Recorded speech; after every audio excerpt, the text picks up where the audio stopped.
नमस्कार दोस्तों, आज मैं आपको सुनाने जा रही हूँ शिव महापुराण का पहला अध्याय। अब शुरू करती हूँ। मैं परम आनंद स्वरूप, आनंद लीलाओं से युक्त, सर्वत्र व्यापक, महान, गौरी प्रिय, कार्तिकेय और गजाननों को उत्पन्न करने वाले आदि देव महेश्वर शंकर को नमस्कार करता हूँ। शौकन जी बोले, हे व्यास शिष्य, हे महाभाग, हे ज्ञान और दया के सागर सूत जी, आप शिवजी के उन अवतारों का वर्णन कीजिए जिनके द्वारा उन्होंने सज्जन व्यक्तियों का कल्याण किया है।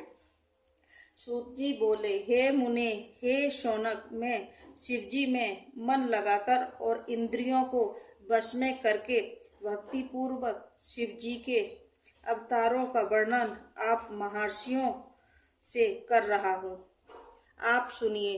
हे मुनि, पूर्व काल में इसी बात को सनकतु मारने शिव स्वरूप तथा सत्पुरुषों की रक्षा करने में समर्थ नंदीश्वर से पूछा था। तब शिवजी का स्मरण करते हुए नंदीश्वर ने उनसे कहा था।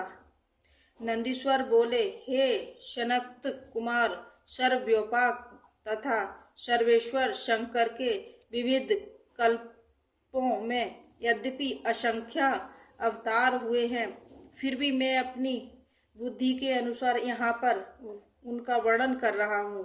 19वां कल्प श्वेत लोहित नाम वाला जानना चाहिए। इसमें प्रथम उद्योगजात अवतार कहा गया है।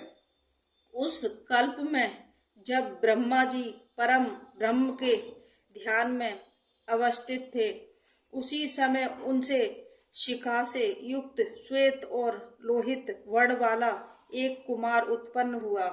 ब्रह्मा जी ने उस पुरुष को देखते ही उन्होंने ब्रह्म स्वरूप ईश्वर जानकर उनका हृदय में ध्यान करके हाथ जोड़कर प्रणाम किया।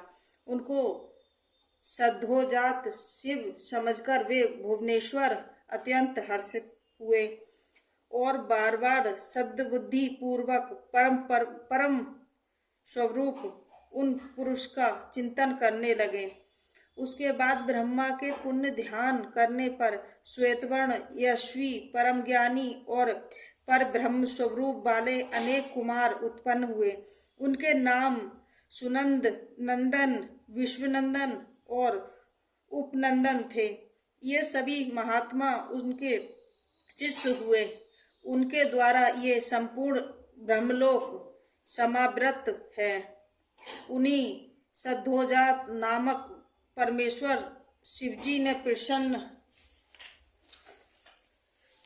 होकर प्रेम पूर्वक ब्रह्मा जी को ज्ञान प्रदान किया एवं सृष्टि उत्पन्न करने का सामर्थ्य भी प्रदान किया। इसके बाद 20वां रक्त नामक कल्प कहा गया है, जिसमें महातेजस्वी ब्रह्मा जी ने रक्त वर्ण धारण किया। जब पुत्र प्राप्ति की कामना से ब्रह्मा जी ध्यान में लीन थे, उसी समय उनसे रक्त वर्ण की माला तथा वस्त्रों को धारण किए हुए रक्त नेत्र वाला तथा रक्त आभूषणों से अलंकृत एक कुमार प्रादुर्भूत हुआ। ध्यान में निमग्न ब्रह्मा जी ने उन महात्मा कुमार को देखते ही उन्हें वामदेव शिव जानकर हाथ जोड़कर प्रणाम किया।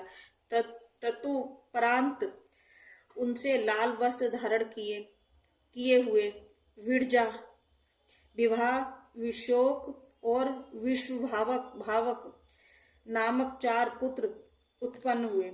उन्हीं वामदेव नामक शिव ने प्रसन्न होकर प्रेम पूर्वक ब्रह्मा जी को ज्ञान प्रदान किया और सृष्टि उत्पन्न करने की शक्ति भी प्रदान की। 21वां कल्प पीतवासा इस नाम से कहा गया है। इस कल्प में महाभाग्यशाली ब्रह्मा पीतवस्त्र धारण किए हुए थे। इस कल्प में जब ब्रह्मा जी पुत्र की अभिलाषा से ध्यान कर रहे थे, उसी समय उनसे पीतांबरधारी महातेजस्वी तथा महाबाहु एक कुमार अवतारित हुआ।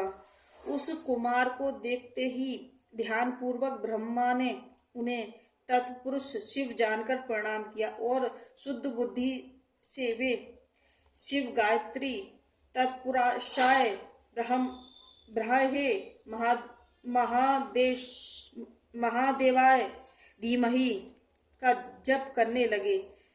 संपूर्ण लोकों से नमस्कृत महादेवी गायत्री का ध्यान मग्न मन से जप करते हुए देखकर महादेवी ब्रह्मा पर बहुत ही प्रसन्न हुए।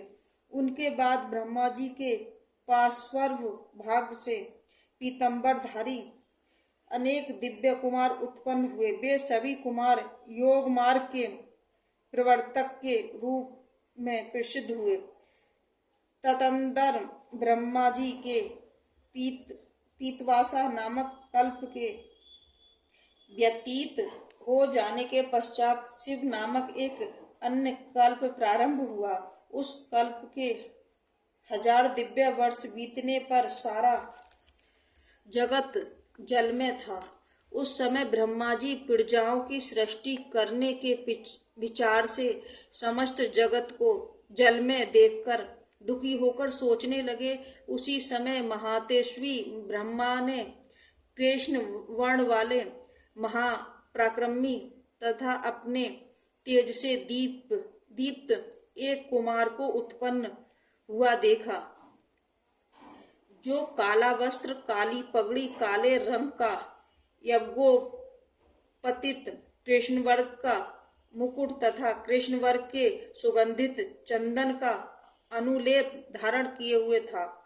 ब्रह्मा जी ने उन महात्मा घोर पराक्रमी कृष्ण पिंगल वड़युक्त अद्भुत तथा अघोर रूपधारी देव शंकर को देखकर प्रणाम किया। इसके बाद ब्रह्मा जी अघोर स्वरूप पर ब्रह्म का ध्यान करने लगे और उन भक्त वत्सल तथा अविनाशी अघोर की प्रिय वचनों से स्तुति करने लगे। तत्पश्चात ब्रह्मा जी के पार्श्व भाग से कृष्ण सुगंध लेपन से लिप्त कृष्णवर्ग के 4 महात्मा कुमार उत्पन्न हुए। कृष्ण, कृष्णाशिक, कृष्णाशाय, कृष्णकंठ, भृत। इस प्रकार अव्यक्त नाम वाले वे परम तेजस से संपन्न तथा शिव स्वरूप थे। इस प्रकार के उन महात्माओं ने ब्रह्मा जी को सृष्टि करने के लिए घोर अघोर नामक अत्यंत अद्भुत योग मार्ग का उपदेश किया। श्री सूत जी ने कहा, हे मुनिवरों, इनके बाद ब्रह्मा जी का विश्वरूप इस नाम से प्रसिद्ध एक अत्यंत अद्भुत कल्प प्रारंभ